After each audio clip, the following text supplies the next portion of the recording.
am Candy Rentle. I work as a voice trainer in a call center. It's a high-pressure job. It really is. So how do I unwind? I listen to a lot of music. And I party. But of late, I have been feeling burnt out, so I have decided to take a break. I am heading for Guwahati in Assam. From Guwahati, I will go by road to Tura. Tura is in Meghalaya, around 6 hours from Guwahati. It's a beautiful place. At least that's what Sanme, my friend in Tura, says. Sanme will be my host. And what will I do there? I'll tramp around in the countryside, take photos, and try my hand at some journalism. I have always wanted to be a journalist.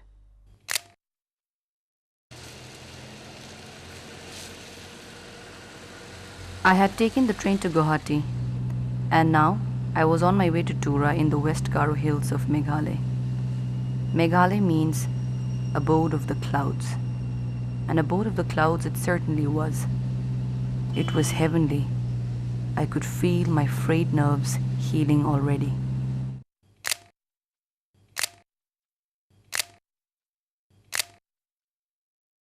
I stopped at several places. But at one point, I saw something that unnerved me a bit. So many dead stumps in the midst of all this greenery. And what was that continuous whistling sound?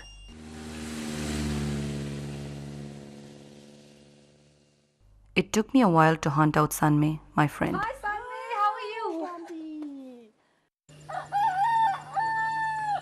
The next day, I took off to a village close by.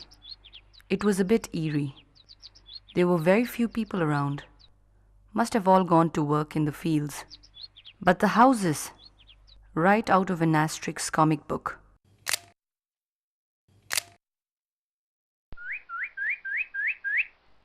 All of a sudden, I came upon this wooden carving. What was this? Was it a totem? Was it some god? Why was it here? And then I saw another strange structure. Was it a storing device?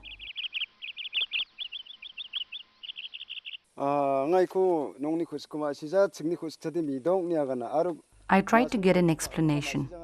Unfortunately, I don't know a word of Garo. Ngamnang garo. Garo. Ngamnang garo. Kai shatay. I tried to communicate in Khasi, but that didn't help.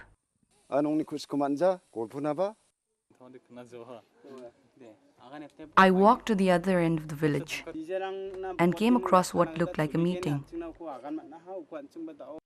This time I was lucky. I met a man who knew English. His name was Daniel. I'm a voice trainer in a call center, and actually I just came to this place to take a break. And I had a question. What are these people doing here? We were having a meeting on microcredit activities. Microcredit? Now, what is that? Does it have to do anything with the bank? No, not with banks, but the villagers save money every month. And from their savings, they lend to each other and take up income generation activities. And how much do they contribute? Around 30 rupees. 30 rupees, that's all. You know, back in the city, you only get a cup of coffee with that much money. But you get quite a lot for 30 here. And Daniel, if you don't mind me asking, are you from this village too? No, I am the project manager of this program. I see. The idea is to improve the income of people and reduce their dependency on jhum cultivation. Jhum? Jhum is the slash and burn method of traditional method of agriculture. Come, let me show you.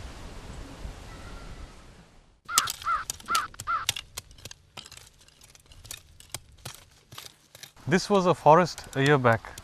The farmers have cleared it for cultivation. You mean they destroyed the forest? No, not actually. Let me show you what I mean with some of the video footage which I have in my office. That evening, I called up my friend Luna. And I also saw these wooden carvings made of, they're like human figures. No, I don't know what they're called. Yeah, I met this person called Daniel. Yeah, very, very helpful man. Tomorrow he's going to show me some video of something called slash and burn. No, I don't know what it is. It sounds like some heavy metal group or something. The next day, I went to Daniel's office to watch the video footage. Now I was really beginning to feel like a journalist. These are local farmers. They're clearing that piece of forest. That's the way they do it? See, that's a cleared piece of forest. So that's the way they're going to cultivate? Yeah. They're going to cultivate in that patch of land until the soil loses its fertility. The soil loses its fertility. And then? And then they move over to another patch of forest and clear it. But then what happens to this one? These lands are left as it is. Okay. The forest is allowed to regenerate. See those patches?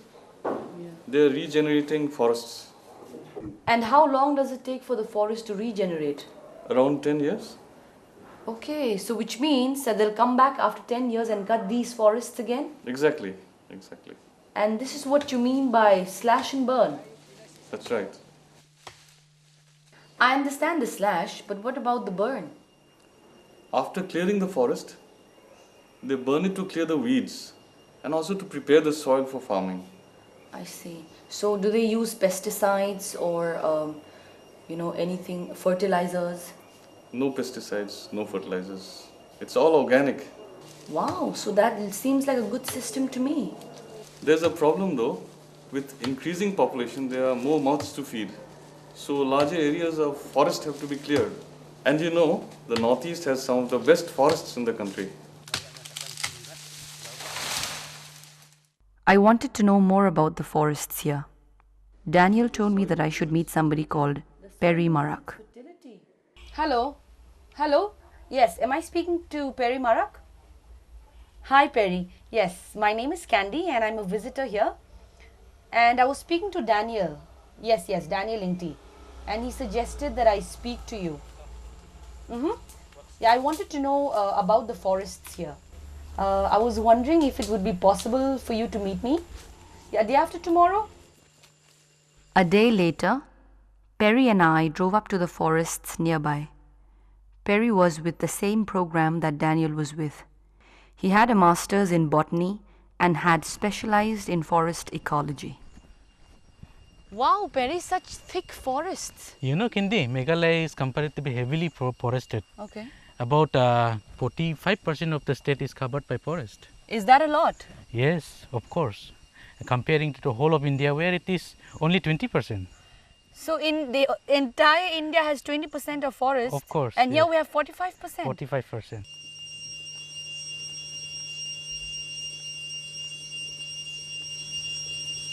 What's that noise, that whistling sound? Oh, this is locally called ganti. Okay. Whenever it makes sound, it indicates the change of weather condition. So is it a big animal? No, it is a very small insect. But It's it makes an insect? Yeah, it's an insect. Wow, but it makes such a very small loud sound. insect and such a loud sound. Yes, definitely.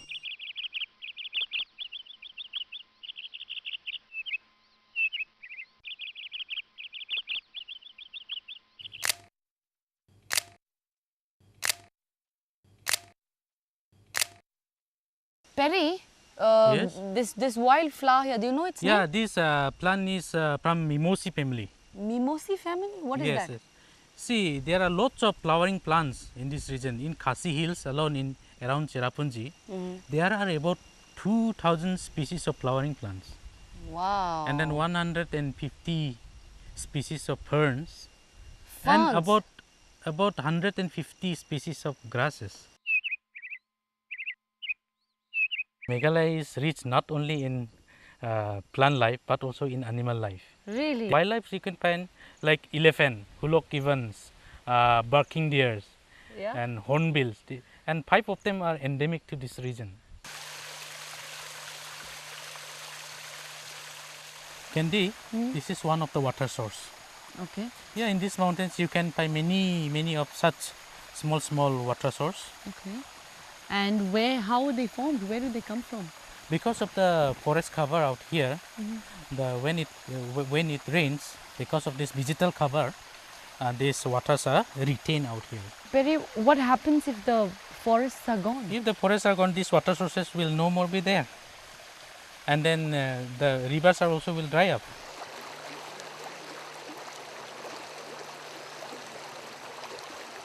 These trees, butterflies, birds, you know, the forest, the animals. You're very lucky to be staying in this part of the country, Perry. Yes, Kendi, look at this forest. It's full of rich in biodiversity. By the way, have you been to Nokrek? Where? Nokrek Biosphere Reserve. No. It is not far away from Tura. Okay. You can go there.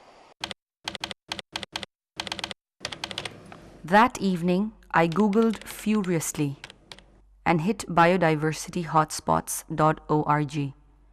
In 1988, Norman Myers presented an important paper identifying 10 hotspots in the world. These 10 hotspots represented areas of exceptional biodiversity but were under threat. Later, he expanded the number of hotspots to 34. One of them is the Indo-Burma hotspot, and Meghalaya is a part of it. 34 biodiversity hotspots, and I was in one of them. I simply had to call up my friend Luna. I wanted to tell you that I just discovered that I'm in a hotspot. No, I'm not in trouble. A hotspot means an area which is extremely rich in biodiversity. Never mind. I'll explain that later, yes.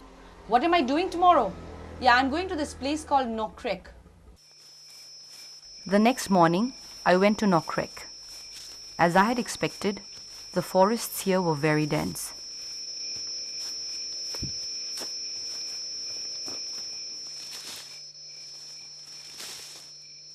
Hello, these didn't look like monkeys. What were they?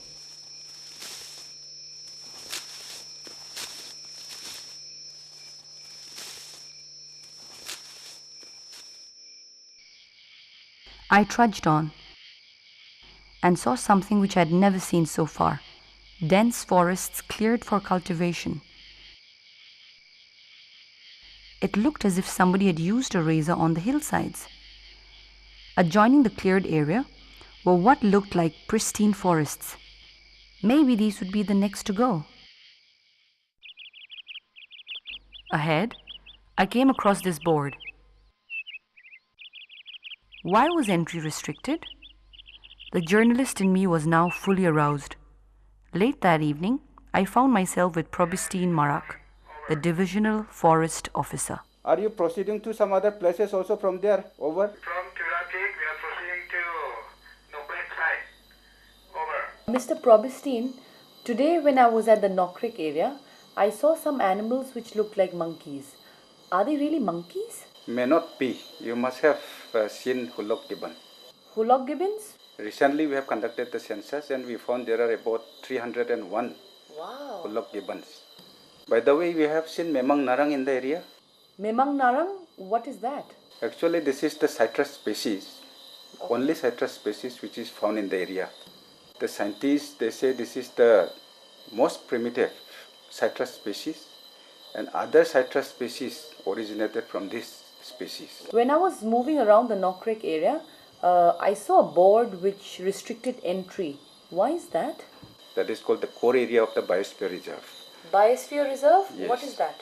Actually, biosphere reserves are those areas around the national parks, and actually we restrict entry into the core area because it is rich in biodiversity and we don't want much disturbance and much interference by the people. Before reaching the interiors of Nokrek, I saw one hill which was entirely cleared for jhum. So is that affecting the Biosphere Reserve at all? When shifting cultivation is there, a lot of destruction of biodiversity takes place. I was beginning to understand how ecologically vibrant Meghalaya was. I started despising slash and burn. Why couldn't the government be more aggressive and force farmers to give up this violent system of farming? I met Daniel at his office in Tura and put my concerns across to him. Why can't the government take a tough stand and force the farmers to give up slash and burn? It's not so easy And that's because? because the land in the forest is owned by the people. Owned by the people? What about the government? Well, the state has limited ownership of the land, especially the forests.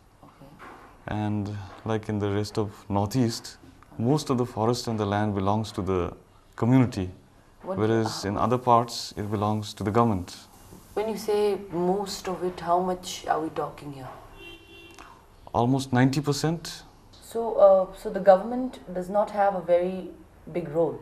It can definitely urge them, but it cannot force them to give up slash and burn. There is another important point here. People are emotionally and deeply culturally tied up with jhum cultivation. Culturally tied with jhum? And how is that? Have you heard about Wangala?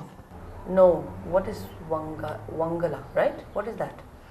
Wangala is the harvest festival celebrated by the people here, and there is one taking place day after tomorrow. Where? It's going to happen in Chidaugre.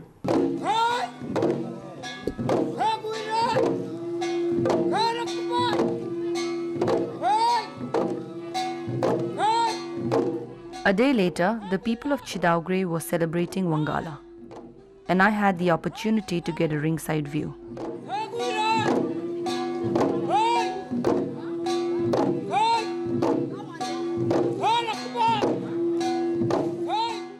The festival had another visitor, Skyland's Momin. Skylands belonged to some other village. He was a Nokma there. A Nokma, I gathered, was a village chief. He was also the president of the Council of Nokmas, a massive organization. More than 1400 Nokmas belong to this council. What is the relationship between Jhum and Wangala? This means a harvest festival. Before the Wangala festival, there are some items which they cannot eat. Okay. Like yam, ginger, and some citrus fruits. So after this only, then they can eat this. Mr. Skyland, there's one more thing. How is Jhum tied up with the people's lives here? Jhum is actually tied up with everything. For example, when Nokma is trying to start with the Jhum cultivation, he will go to a spot and cut some portion of the jungle and perform some ritual and wait for 1 week. Okay. If there is a bad dream, then they will not cut that jungle for Jhum cultivation. I see. And again, he will move to another place. If there is no bad dream, then he will tell the villagers that we can cut this area for Jhum cultivation.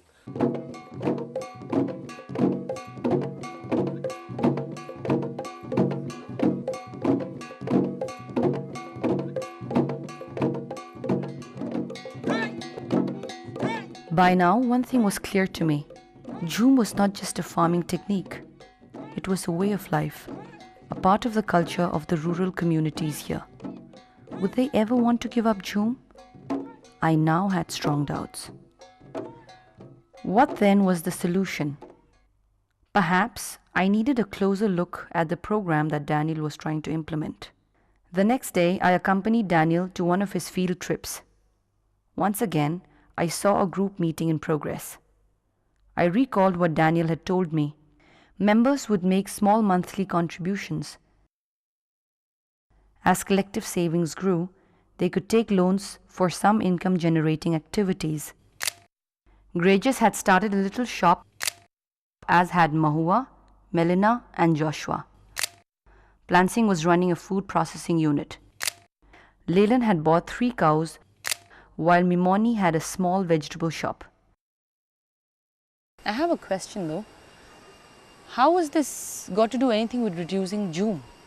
You see, when they have other sources of income, they are willing to listen to us on how to further reduce the slash and burn practice. But does it really work like that?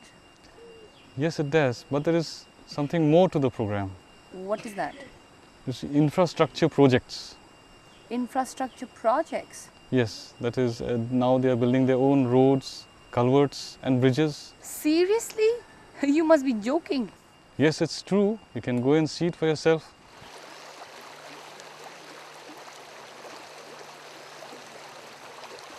Daniel had other things to do that day. He nominated Silsing to be my guide.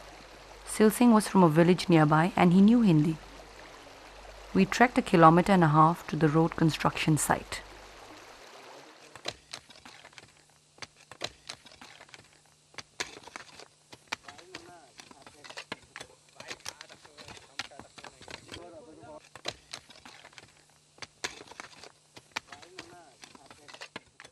ये रास्ता कितना लंबा होगा? ये रास्ता 15 kilometre लंबा है. बाप रे, और कितने गांव के लोग काम कर रहे हैं यहाँ पे? यहाँ 6-7 गांव के लोग काम कर रहे हैं, सब मिलकर। सब इकट्ठा करके? हाँ। अच्छा, और फायदा क्या होगा इसका? जितना हम लोग हमारे गांव में हमारे खेती में मिलते हैं वो सब बाज़ार में आराम से ला सकते हैं, हम बेच सकते हैं। अभी तो हमारे गांव में जितना फल है वगैरह वगैरह सब चीज़ें हम ऐसा ही फेंक देते हैं। I met Daniel a few hours later and had lots of questions for him. Are the villagers constructing the roads at their own cost? No, no. You see, they contribute about 30% by way of labor and material. The rest comes from the program. And you also told me that besides the roads, they're also constructing culverts and bridges. Oh yes. And because of these projects, many villages are getting connected to the main road. Yeah, Selsam was also telling me that, once these roads are made, that's going to really increase their incomes, because that means better connectivity to the roads, which means their products are going to reach the markets in time. Exactly. And this will help to reduce their dependence on Jhum. And is that happening? Reducing of slash and burn, I mean. Oh yes, it is. Let me take you to a place where it's happening nearby.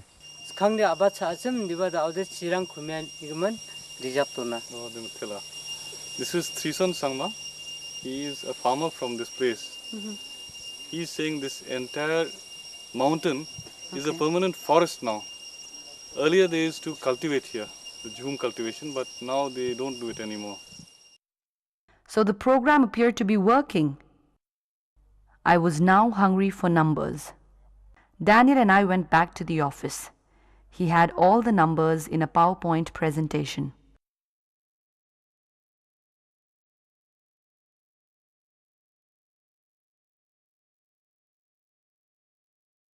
Daniel, there's one question that I have.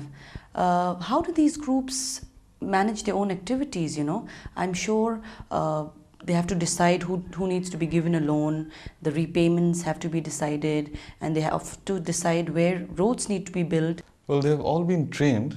They manage the groups themselves. It's very democratic, very transparent. It's very different in the corporate world, because we follow hierarchies there, and decisions are made at the top, and it filters down, and everybody follows that. Well, over here it's very participatory, and it's very effective.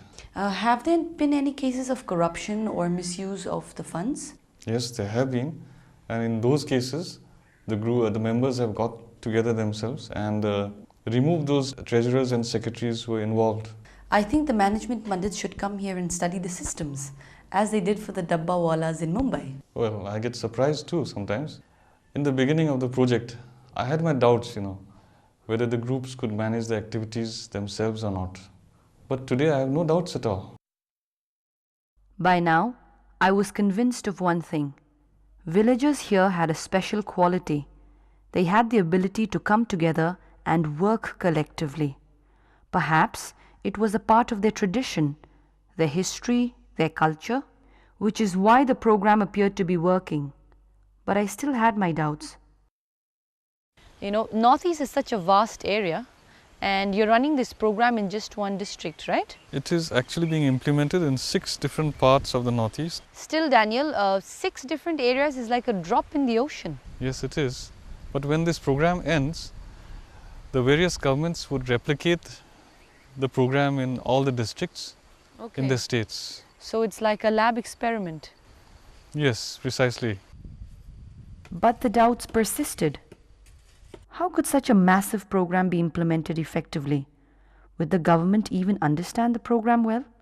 And would these government people be as committed as Daniel was?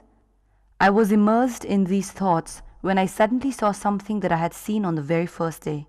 Daniel? Yes. What is that? This is a khamma, which is a khamma. Khamma. Khamma is made in memory of the dead. Okay, and what about the that? necklace. I think there's some money there. That is meant for the soul. Okay. When she crosses over in the boat.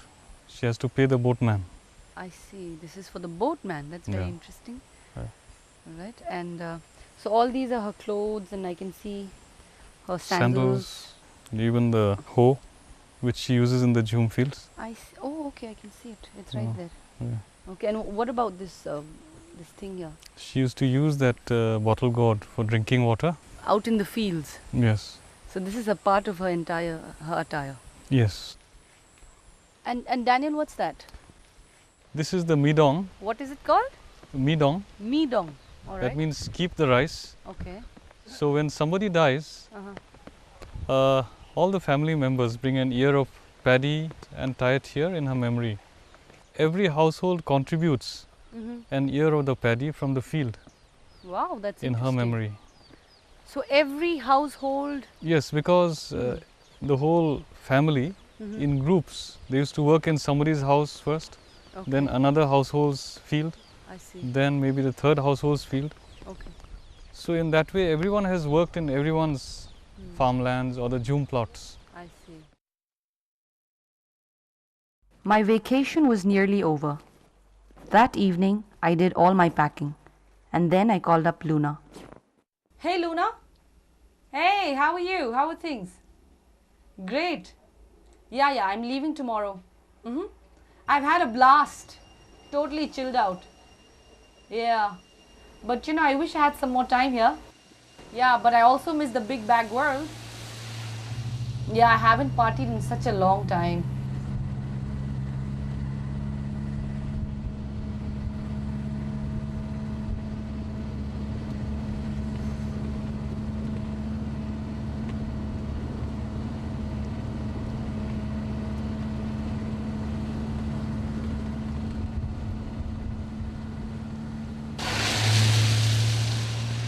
Hey!